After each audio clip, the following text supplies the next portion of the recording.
You're welcome back to the AM Club right here on MX24. My name is Miriam Udwak Mensah. You're welcome. If you're just joining us for the very first time, you've been missing out on quite a lot, but don't worry. We've got you today. Today's Friday. We're taking it on the relationship, into the relationship room. We call this one the Red Room. We're about to have very difficult conversations, and joining us to have this particular conversation, which is loneliness in marriage. Yes. When I heard it the first time, I was like, how can you be married and still be lonely? Makes no sense. But today, we're going to throw a bit more light on that conversation. And joining us for this conversation is Delasi Dogbe, consultant and life coach. Good morning, Delasi. Good morning, It's good to see you. Wonderful. Good to see you as well. I'm liking the hair. There's a vibe there. Yeah. Don't worry. We'll get into that.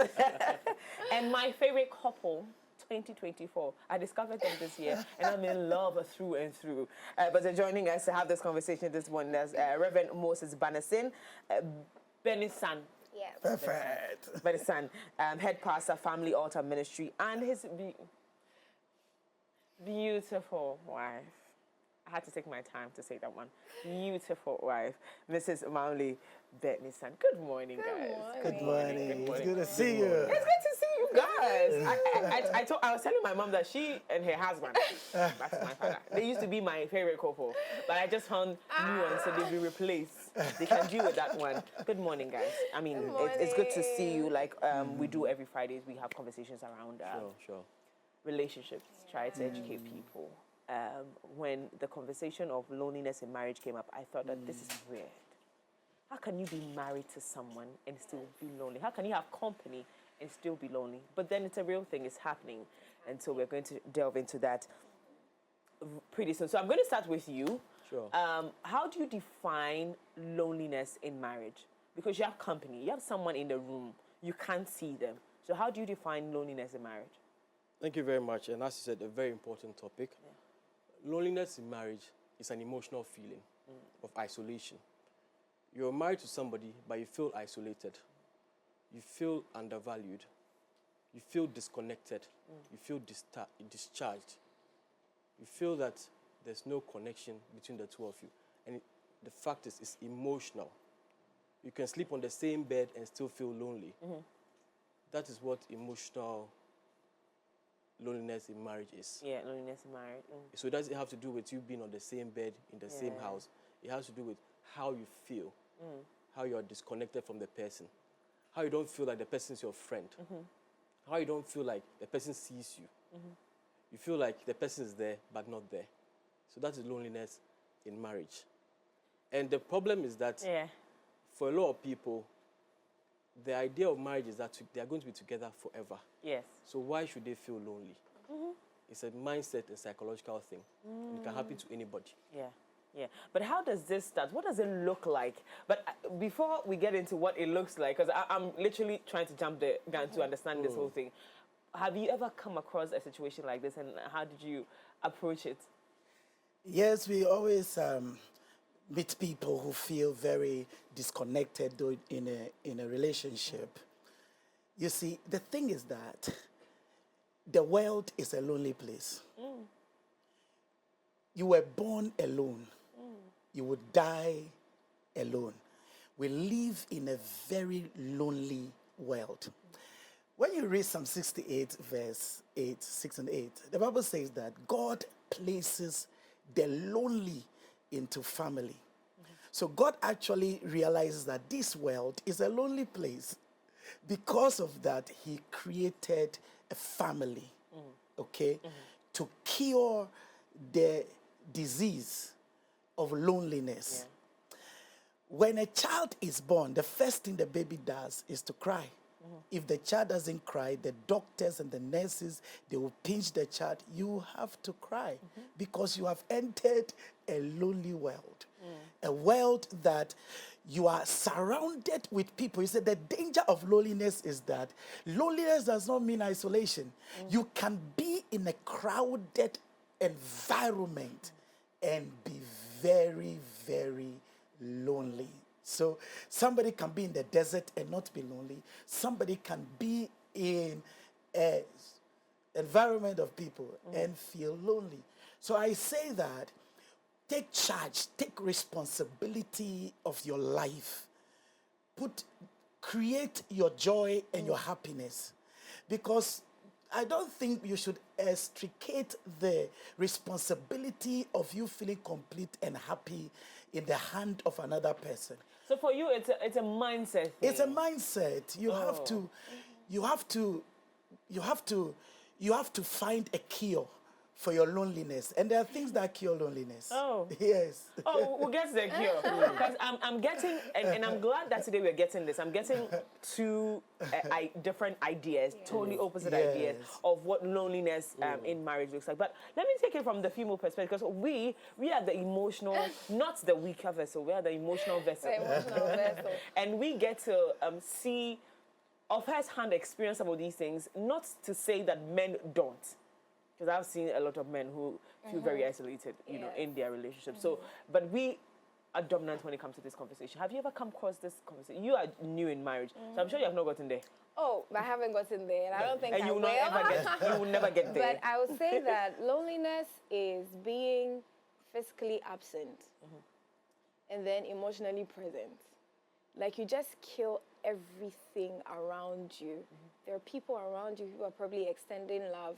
Like, you are just not present when it comes to being physically connected to people or, you know, being involved in things. Emotionally, you are just really trapped. So that's like the highest extent for you. You're just in there. And then once you're trapped in your emotions, you overthink. You know, you get depressed. And depression is the imagination of what sometimes is really not there. Yeah. You know, you're just overthinking it. So once you settle so much on, like the gentleman said, the emotional aspect of it, you just completely ignore every other thing, and you're just focused. It's all up here. Yeah. It's all like up here. Yeah. So until you are able to be present, you know, be present and say, okay, I'm here, I'm with these people, let's enjoy the company. I'm here, I'm with this person, let me have that conversation. Rather than having it with yourself, sometimes you just have to break out and have that conversation. So there is loneliness.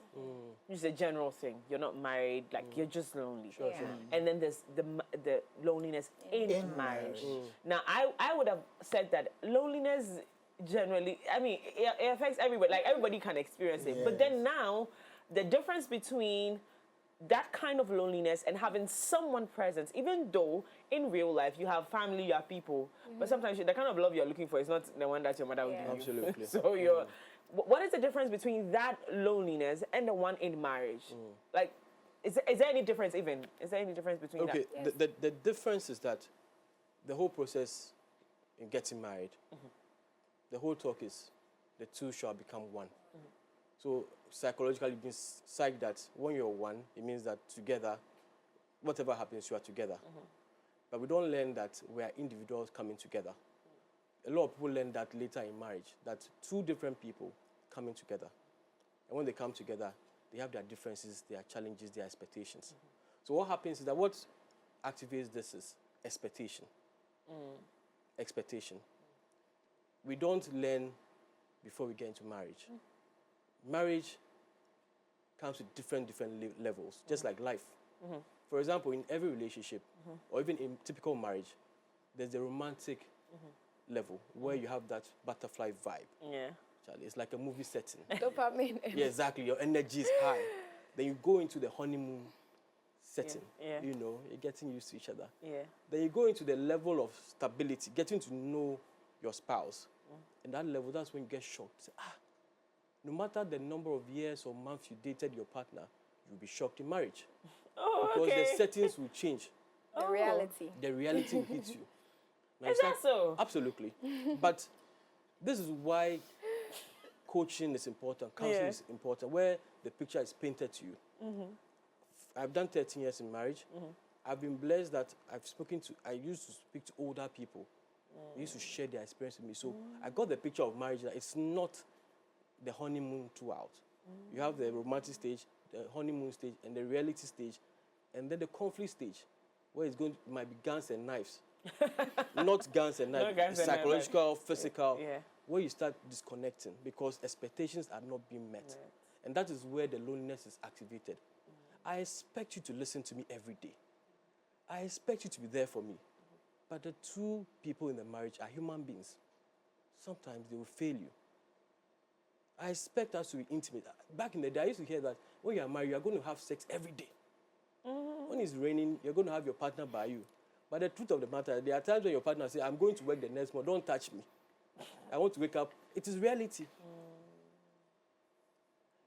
The truth of the matter is that sometimes communication can be difficult because of the things you are going through in life. So all those things activate loneliness in marriage. And to make it difficult for us to understand is the perception of society that you can't be lonely. So once you start experiencing that, you think the problem is your marriage. You forget that the problem needs to be sorted out. And loneliness in marriage does not mean you have a bad marriage. It means that you are not communicating. There's this thing we talk about, love language. My love language is receiving gifts. Or my love language is physical touch. Or words of affirmation. But your partner or your spouse does not understand that. For example, gift is not your thing. If you give me, it's fine. If you give me money, it's fine. But I want attention. I want you to help me in the kitchen. But you don't help me. You give me money. Constantly give me money, gifts, and you think that you are doing something. It causes a drift. Temperament can cause loneliness. There are different types of people, two different people with different temperaments. One can be choleric or sanguine. The other can be melancholic. What it means is that typical sanguine is somebody who is all over the place. They like action. And then the other party, they are calm.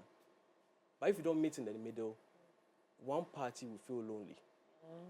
And I want to also say that this era, men are also extremely emotional. So that's why men also feel the loneliness even more than the women these days. Because you are not listening to me. You put took our job too. Oh, yes. What you can do, we can also do. I see. I thought that conversation was going to So typically, it's a mindset thing where you are shocked in the marriage and you can't work on it because you feel that there's a problem. Society thinks that, oh, you should be perfect. But marriage is constant work on a daily basis. I deal with people all the time when it comes to relationship, marriage, and all that. So there's this illusion that I think that, Charlie, I'm perfect too. But if you ask my wife, Charlie, I'm also work in progress. So marriage is work in progress, getting to know each other. At what point? Because there are various points in life where you can disconnect, disengage in marriage. And that's what brings the loneliness. I was doing a research, I noticed that a lot of billionaires are divorced. Why? First, we thought money is enough to sustain marriage. No. So it's a learning process. And at every point, and another thing, let me add, is that most couples can lie to themselves, I will never get to that level. Me, I'll never do this. That is the beginning of failure. Me, I'll never cheat. No. Be humble enough that it's grace. Me, I'll never be lonely in my marriage. All the nevers you tell yourself can be projected on you. And the universe or the world will test you. And when that happens, at some point, you can feel lonely. So can we say that it is, let me say with you a little bit, is this something that is a phase of marriage? It should happen, or it can happen, or it can constantly be a phase, but you can it will fizzle out at some point. Or there's situations where loneliness never comes in because the person is emotionally intelligent, emotionally aware, is very available, making sure to unlearn and learn. Do we have cases like that? It varies in different levels. It can happen, it might not happen. It can happen, it might not happen. Let me bring this back again. Sure. So that I personalize it a little bit for you. Sure. 13 years. Was there any point in the marriage that you felt like, nah, I'm totally disconnected from my partner? The honest truth is that there are times the loneliness starts with a drop. Yeah.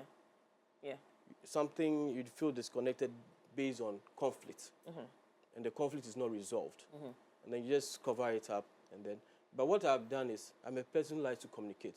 And I'm blessed to have a wife who also loves to communicate. So we fight, and then the next day, Charlie, what you do, I not like Hamo.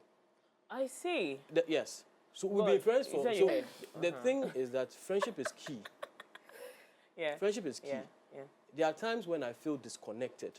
And I tell Charlie, I'm feeling disconnected. Oh. Yes. We have the honest conversation. I feel disconnected. I feel I'm doing this and I'm not feeling your vibe. For example, when I said I shouldn't say that. When our twins were born, She was Because going you like to through- claim the twins. Yes, yes. She went through a phase. It was a difficult phase. And for a young man, it was difficult for me to understand. Hindsight, when I look back, I say, wow, you went through a lot. But there are times when she went off. And I didn't understand. Why are you off? And I felt a bit, wow, this is not the vibe we had. But one day she had to talk to me and say, I'm going through it. Those are the reasons why I started my Ladies' War Room organization, to help people, to help men and women, where things happen and then we don't rationalize it. So in marriage, it can happen that your spouse is going through something, you don't feel, this is nothing, you get over it. For example, postpartum depression. Yes. For us men, we might not understand what they are going through. It's a whole crazy phase. Yeah. And that point, it's not your fault. It's not her fault. You can get disconnected. So I have felt it. But I was blessed that I did a U-turn to say, wow, wait a minute. You are going through it. I need to be there for you. So if I had not done the U-turn, what would have happened is that it would be a baggage and start affecting the marriage. Because at the point she needed me, I wasn't there. That emotional state. And for us, we are emotional beings. So to answer your question, it can happen to anybody. Because we feel different types of emotions at different points in our lives. Yeah. And when that happens, if we don't connect with our spouse, if our spouse does not see reason, then the journey starts. Prof, let me come to you. So he said something that has actually informed my next question to you. So, there are things that are unresolved a lot in relationships. The other side of it is that there are certain people who feel like, oh, brush it under the carpet, let's go. We cry, it was yesterday, forget about it. Can this be a factor that breeds loneliness in marriage? And Yes, it's unresolved conflict can lead to unforgiveness because I will forgive if we are able to talk about it and have honest conversations around the issues. But if you keep brushing the things under the carpet, it doesn't mean that it is being resolved. It means that you are piling it. So the day it erupts, it's more than a volcano. And that's where you say that you did it the first time. Yes. You did it the second time. You did it the third time. Okay. But you see, the thing is that it was God who actually said, it is not good for the man to be alone. I believe loneliness was Adam and Eve's problem. Because when you read the story in Genesis, Eve was by herself. And the serpent came, started having conversation with her. She was enjoying talking with serpent. because she was lonely. She was lonely. Because she was very lonely. Classical example. I love that. That's a good example, yes. Yeah, very good example. Yes. And who you listen to gives you direction. Whoever gives a woman attention will give the woman a direction. So she listened to the serpent and then eventually acted on the things that he suggested, and they disobeyed God. That first marriage was blessed by God himself. We can't say there was no compatibility. Adam saw Eve. He said, this indeed is the bone of my bone, before the flesh of my flesh. So he saw what was inside that was taken from him, which is bone. Because when God was creating Eve, he put Adam to deep sleep. So Adam didn't know the raw material that was used. He wakes up, sees a woman, and when you see a woman physically, you don't see bone, you see flesh. But he sees a woman and says that this is the bone of my bone. He went beyond the physical. And that's what we always say, go beyond the physical. What is inside the person that is compatible with you. He sees what was inside, says this is the bone of my bone. And then upon that, God bless them. So two people compatible by all standards. They've checked all the boxes. Genesis chapter 2. Genesis chapter 3. Where was Adam? Busy somewhere. Where was Eve? Having conversations With the snake. with the snake. Which means the So- loneliness has set in. Loneliness has set in. That is to buttress the point of my brother, there is no perfect marriage. It's a constant work. Even if God, beyond confirmation and everything, the person may check all the boxes, but different stages introduce different emotional situations. Okay? And marriage is a combination of spirituality, emotionality, and psychological factors.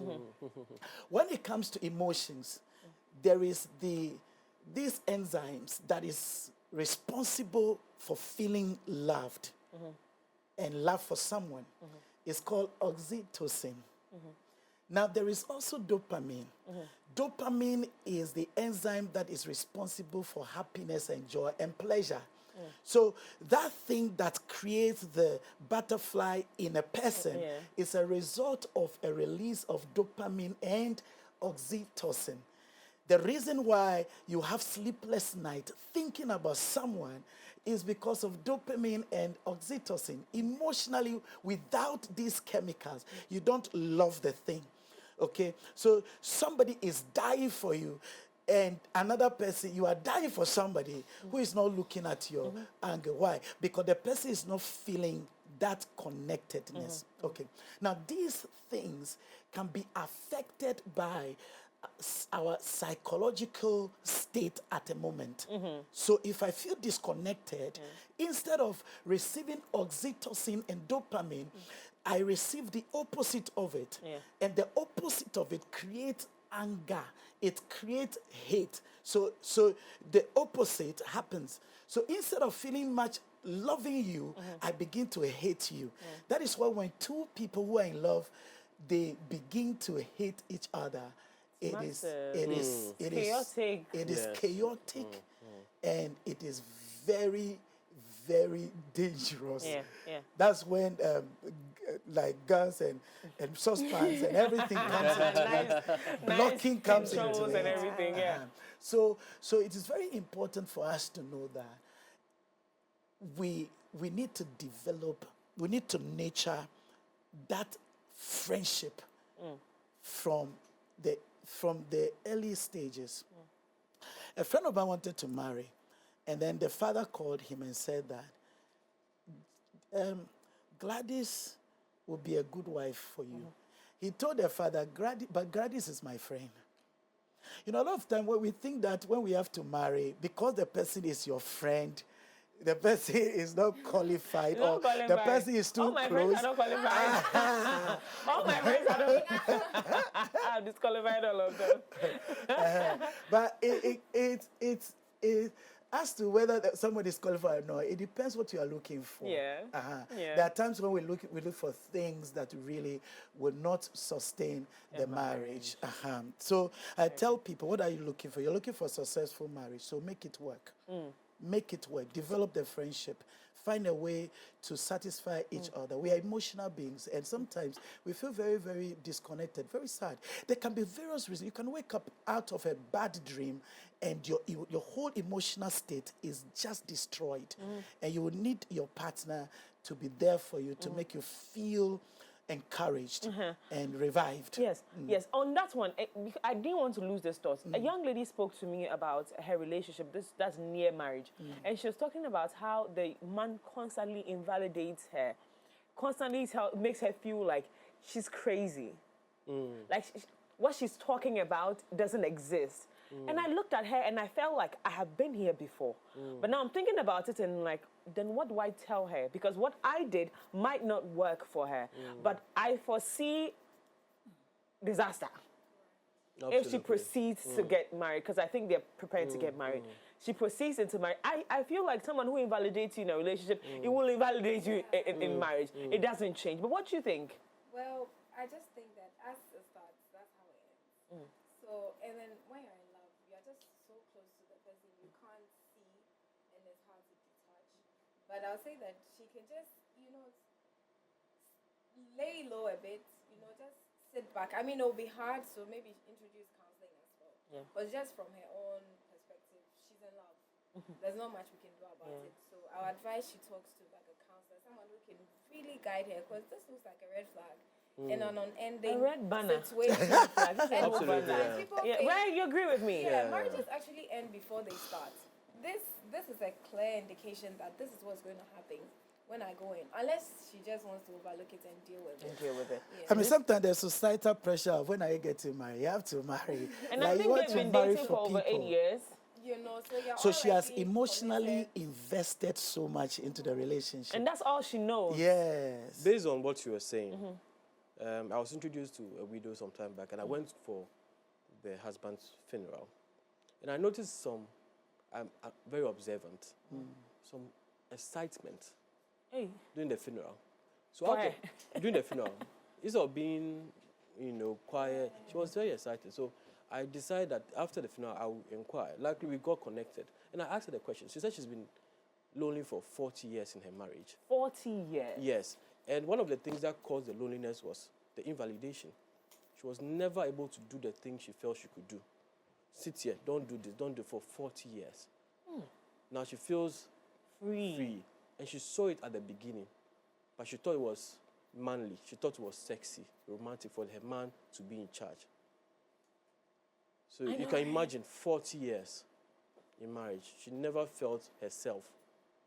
And connected to the man she was Never married. connected to the man she was married to. It was always about him.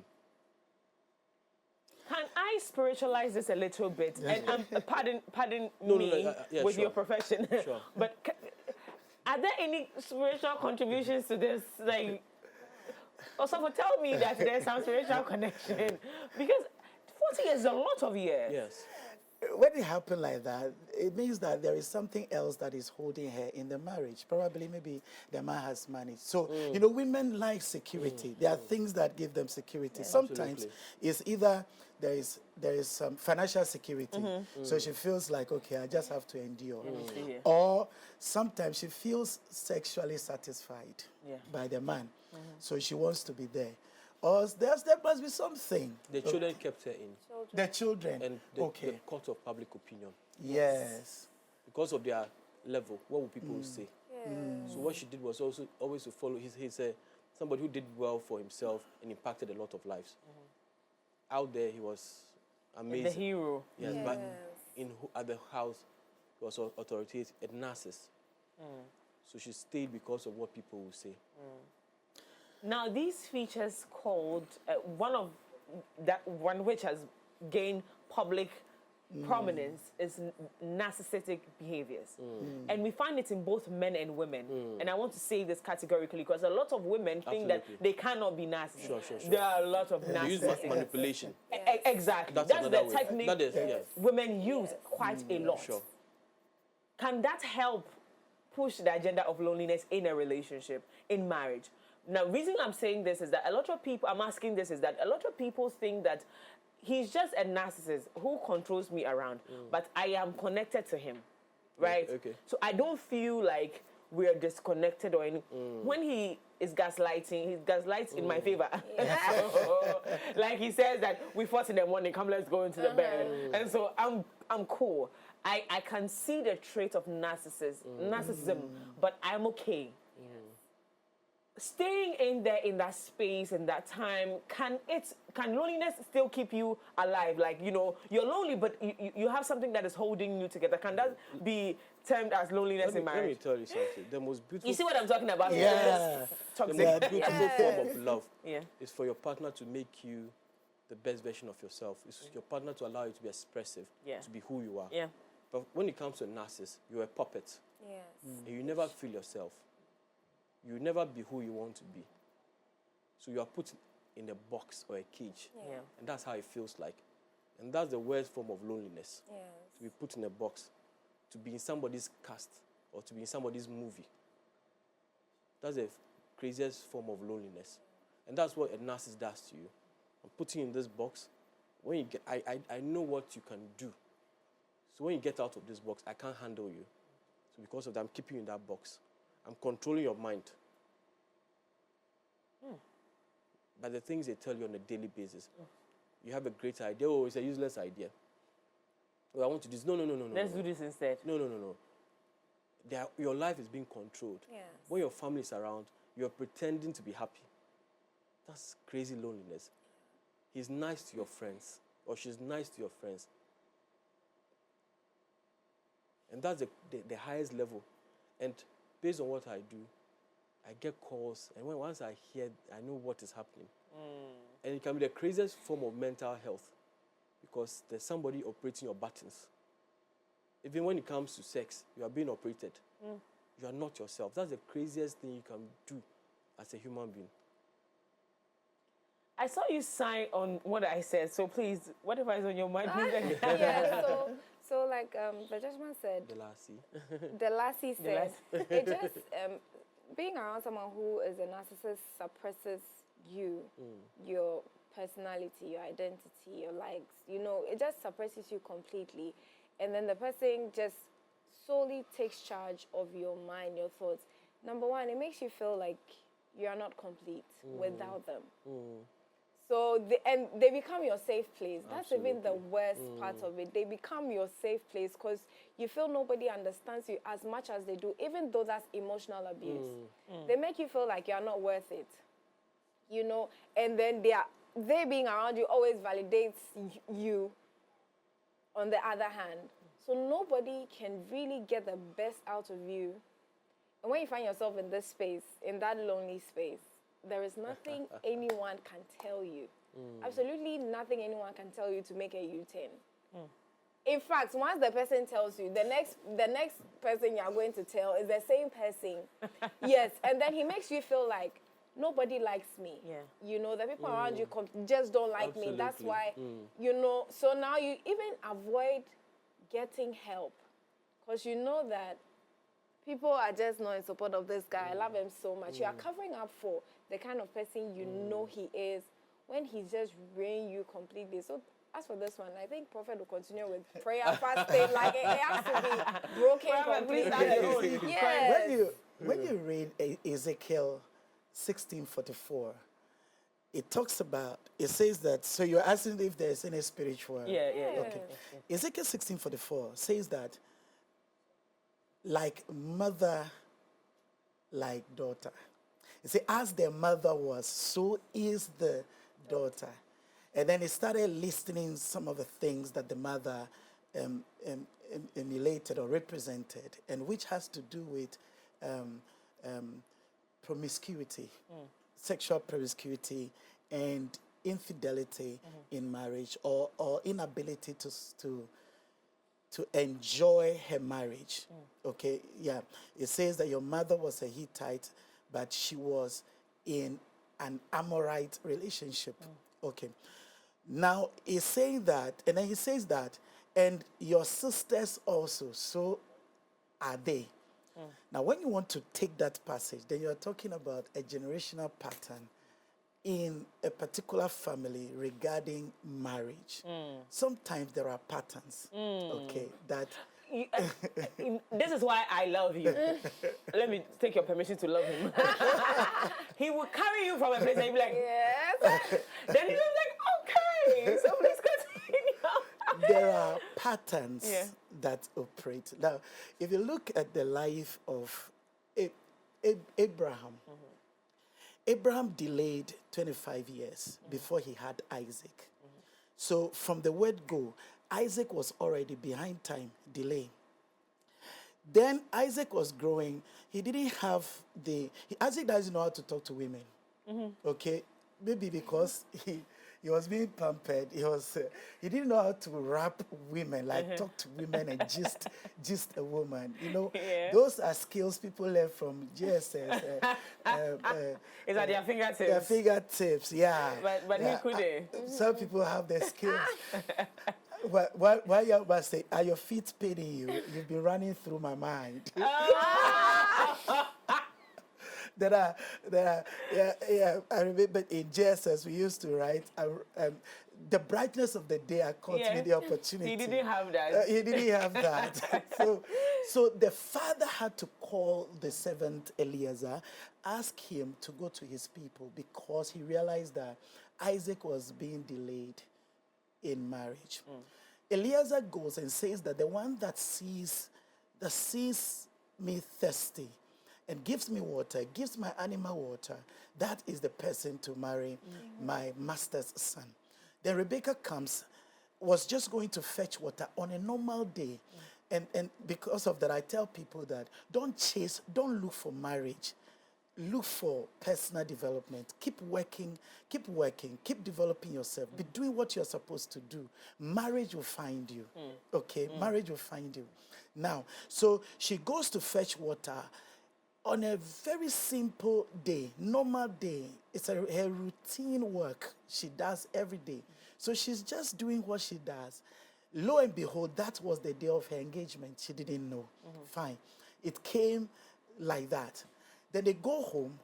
He tells the family, I'm here to marry Rebecca. Yeah. Then the family says that, they've taken all the dowry and everything. Then he said, okay, we are leaving. Then the family said, no, you are not leaving now. She has to spend some time with us. And then then Eliezer said that, don't delay us any longer. Why? Because Isaac has already been delayed in life. Okay. Now, the father experienced delay. Isaac experienced delay. It's a pattern that operates. So sometimes a situation like that, you can see that it is something that has been happening spiritually in the family. One person has to break it.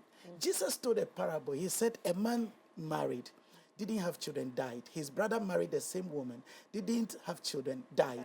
The third brother also to the seventh. Now, it means that in that family, there is a pattern of marriage, marriage, marriage, die. But couldn't one person stand and say this pattern had to break? Yeah. So that is where prayer comes in. And you have to, some of these things, listen, I have met counselors who virtually abuse their partners. So it's not just about the head knowledge or the books you've read. You can have the books, you can do all the seven steps to successful marriage. You can do all this, but if the foundation is faulty, you're on your own. It's a challenge. Yeah. So listen, if you're watching this morning, I am happy that you're here. Because we've touched on the psychological aspect of the conversation and the spiritual. Because that pattern conversation can be very, very dangerous. Absolutely. I remember, am I supposed to say this? Okay, let me just share. My viewers are worth it. I remember when I was growing up, I like a certain type of men. And then my mom called me one day. She was like, I don't know, but I don't like this for you. Because today I'm here dealing with a certain situation because I chose this type of men, and I see you doing that. So I was about 22 when she noticed it. Because my mom and I, we're girls. Like, we chill together. And so when I meet a guy, I tell her, and I'm not telling her like, oh, mommy, me, Pasha, Debbie, no. This is the person I'm talking to. We're going this. This is the person I'm talking to. He's going to come home. So better behave yourself. And we'll have some conversations like that. And then she sees it, she's like, Mimi, when you said this person was like this. When you said this person was like this. Please. You like this kind of men. Patterns. Pattern. And I was like, yeah, because, I mean, they're cool. You marry someone like that. And she was like, yeah. And that's why we need to have this conversation. And then we talked about it. Then she was like, okay. When you go see, because then I was dealing with anxiety disorders, I was going through depression, so I was already seeing a therapist. And she was like, when you go, tell him about this. Let's see. Let's see, yeah. When I told him, he told me that you actually have daddy issues. Wow. And it's making you choose certain men. Where did your... And I told him that my mom went to... She was like, where was your mom's dad? Like, he wasn't in the picture. I was like, yeah. Wow. So not only was it spiritual, there was a certain pattern that I'd unconsciously gotten accustomed to. Subconscious mind picked it up. Because when I saw my mom marry the kind of man she married, I'm like, oh, I like this for you. Because she was my father's baby girl, right? And because my dad and I, we have a love-hate relationship, right? So I wanted more. Yes. And some people don't. Some people just, it's fine, pay my bills, I'm good. Yeah, sure. Others want more, and I was that girl. Yeah. So he was like, you are going to repeat this, and your mom has already seen, I'm glad for the kind of mother that you have, because she is very observant of you, and she's noticed. So the pattern thing is actually real. Yes. And maybe if my mom didn't meet me on that level and tell me that, girl, you cannot do this, maybe I would have experienced every single thing she experienced in marriage. Yes. and probably that's not good for me. Yes. Maybe it was good for her, but that Yes. wouldn't have been good for me. So this parting thing is actually a very serious thing that maybe we It should is. pay attention to. Yes. Now, Sorry, but it starts from an emotional baggage. yes, It's an Yes. emotional baggage, which we don't unpack. So those patterns play back. yes, And as Prophet has said, it's an emotional plus spiritual. yes, So as human beings, we need to learn constantly. That's why it's important to talk to people who are knowledgeable, people who are spiritual. And it's important to do assessment tests. At every point in time, learn about yourself. We're in marriages, we're in relationships, and we don't assess the patterns. Sometimes what causes conflict, maybe the same thing causes that conflict. Yeah. But we don't pause and say, what caused this? That's always our problem. We don't pause. What caused it? Why? Where? How? We don't ask all those questions. You know. Just to add to what he's saying, and you can always find a solution if you're willing to learn. Oftentimes, we just don't want to unlearn certain things we've picked up from growing up, our backgrounds, you know, like patterns unconsciously you picked up. So we need to have the spirit of wanting to learn and be better versions of ourselves. absolutely. Now, because you brought that up, let's quickly jump into this one. What are some of the traits? Because some people don't know when they are getting lonely in marriage. What are some of the traits of someone who is getting into that space of loneliness in a marriage? Sometimes, like I said earlier, some people think, oh, it's normal. They said marriage is not rosy, so maybe today is not a rosy day. What are some of the signs that shows that, no, this person, or I'm about to get into a lonely space in my marriage? You start disconnecting from the people. The communication is not exciting anymore. You start you notice the person starts isolating themselves. When you bring out conversations, they're not excited about it. For example, I say you have a lovely hair, and I stop saying it. I say you look awesome. I stop saying. I stop asking questions. Why this? I stop asking questions because I'm going into a lonely zone. I feel you don't connect with me. You don't understand me. So why should I care? So you take the space of defense. Yeah, absolutely. And one of the things that if you're observant enough, you notice that your spouse starts connecting with somebody else. And that is what we call an emotional affair. It starts with a hi. Hello. How is your day going? How are you doing? And you notice that the people are not interested in the things they are always on their phones. They are always talking to other people.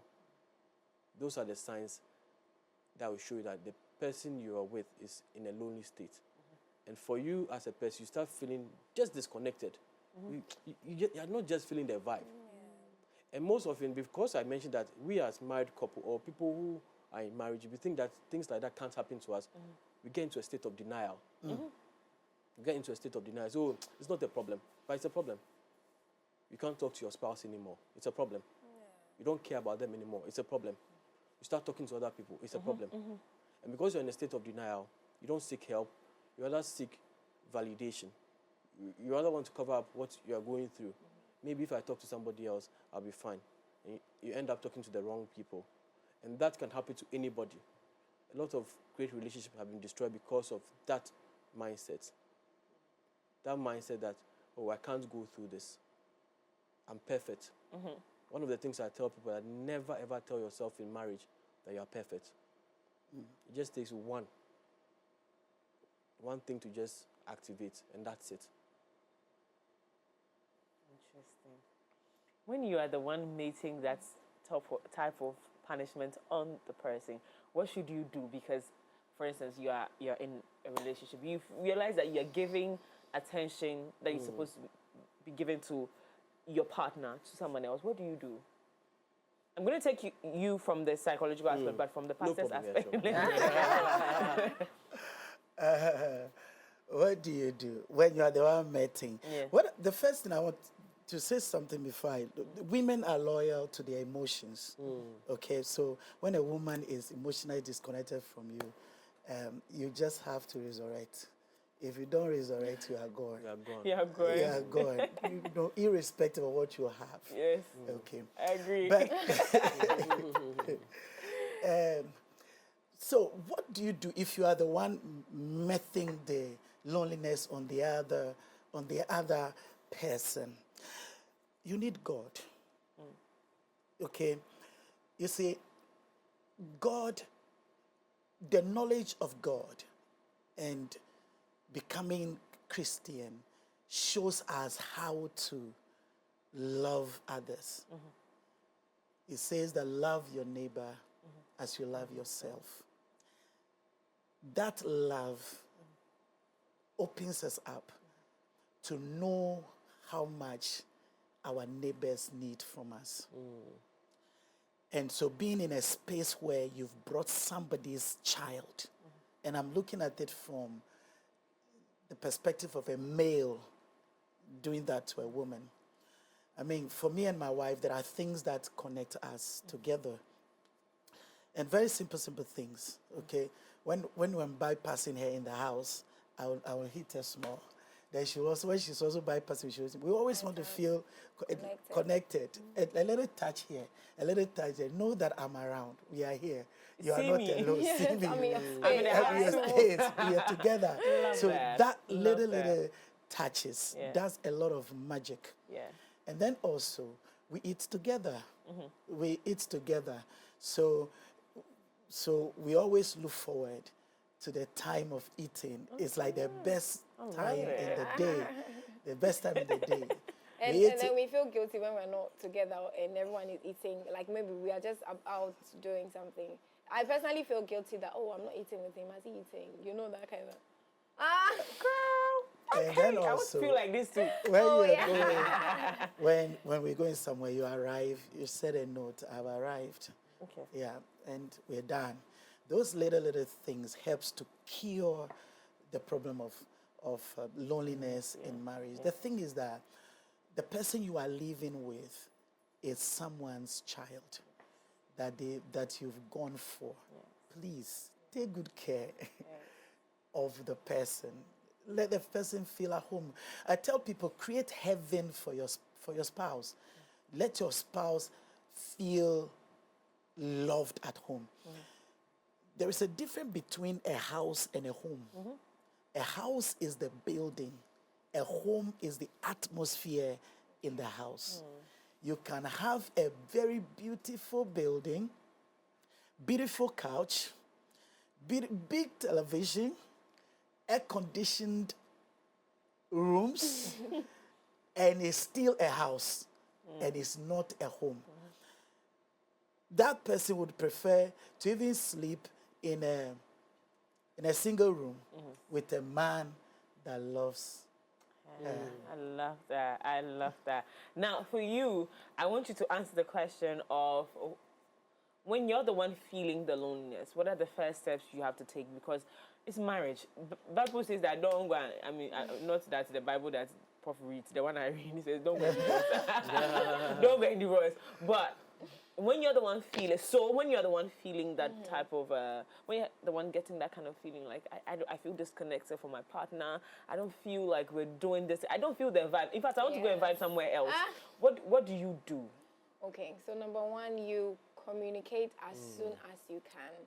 Like taking so long at addressing the issue, like Prof mentioned, it's as though you are sowing a seed and then you keep watering it. So talk about it. Your partner is supposed to be your friend. So talk about it. Like you should be able to talk about anything, because you know your partner. You know maybe their temperament. You know how they handle issues. So you just don't talk about it anyhow, anywhere. So for me, if I want to address a situation, I study the atmosphere. I just don't do it on the spot. He likes chocolate a lot, Just make him relax. Give him something nice. Know that your partner is relaxed and ready to have that conversation. Sometimes even the timing for the conversation is wrong. So every time then you feel, he keeps ignoring me. He's not giving me the attention that I need. But sometimes it's equally about the timing. Is your partner even okay? Maybe he probably went to work. He had a bad day. Has he eating? Is he okay? So you check the atmosphere. If it's a good time to have that conversation, you do. Men live on respect. So you communicate it respectively. Some people feel like once my emotions are high, I can put it on the table as it is. And go back. It's not good. Serve it. No. Now you see why she's not married. How you know her? How you know her? We all know her. Because when we're talking about her, she was misbehaving. Please go ahead. So just even how you go about the communication is so important. And there's a term called enmeshment. This is when you are unhealthily intertwined with your partner. Like you just can't do anything without them. There's an example of like maybe a mother and a son. Like she's just so unhealthily attached to the son that even when she's married, you know, she wants to be part of him. She wants to, you know, be involved. He always goes to the mother instead of the wife. So you need to, if you feel like you're someone who is just unhealthily attached to people, especially, let's say your spouse, you're unhealthily attached to your spouse, you can't do anything. You need to have a social life. You need to have friends, not friends that you probably talk about you're married to. You need to have a social life. Your work, you know, colleagues, you're going out, be a part of it, partake in it. Don't just solely depend on your husband to, you know, give you the fulfillment when it comes to your emotions. Like, go out there, have fun. Make friends, be free. Like, that's why we go to church, that's why we go to work, you know, so that we can equally socialize and have that life outside just being attached to one person, so that you don't even end up being like a bedding on him. Have a life. So that can also be a factor when you are unhealthily attached to your partner. Like you depend on the person. So the little thing they do, you notice it and then you feel like you're being ignored. And sometimes it's not even them. So let's establish this as well. Sometimes it's not that they want to ignore you. Sometimes it's also that they're going through their own things. And men that we know don't talk too much about the things they go through. They tell you that, oh yeah, this is my, I had a colleague, let me give you guys this story. They said I should wrap up. I'll come to wrap up. So I had this colleague who told me that she's my wife. I want her to always feel happy. I don't want to take my problems and work to her. I was like, this is crazy. I will kill my husband, not like physically kill him, but I'll kill him if I know that he's going through something and I wasn't there to support him. I will die. This is wrong. It was like, no, Mimi, you women, yeah. I'm like, so there are men working around with that ideology. So sometimes it's not that they want to ignore you or they want to make you feel lonely in the relationship, that they are going through their own things. Now, when they're going through that, what would you advise? It's important, as she mentioned, that communication is key. It's all and you about know he has run through. Yes, it's all about communication. I spoke to some corporate men recently, and it moved from corporate to relationship. And what ran through was the fact that women do not understand their men. So most men feel that women only care about the men paying their bills. Women don't care about their emotional needs. And it's true. Women do make time to ask your husband, how are you doing? Or it's all about the bills, it's all about, Kofi, Amma, no. As couples, the key is communication. The key is not taking things for granted. And again, to the way we apply our mindset to different things, is the same thing. A growth mindset in marriage. Making the marriage better. How do you make it better? Continuously learning. Understanding the processes, the stages you find yourself. For example, if you know that there's a conflict zone, you will study. You will know that this is how to solve a conflict. You will talk to the right people. And one thing I want to tell married couple is that talking to the right people, as Prophet said, is very important. Whoever you are talking to will define your marriage. Whoever you're talking to will define your marriage. I am very excited that we did have this conversation. I'm hoping that when the team and I sit down, we'll find a part 2 and bring you guys back to have the part 2 of this conversation, because I feel like it's a big conversation. We have not been able to exhaust it fully. But thank you, Mr. and Mrs. my favorite couple, and my new favorite counselor in the house. Guys, thank you so much for being a part of the show this morning. It's always a delight to have you come through. We have to switch on to somewhere else. Right now we're picking it. So we're definitely going to move on, but thank you so much for being a part of the show this morning. My name is Miriam Uduak Menta, and this has been the AM Club.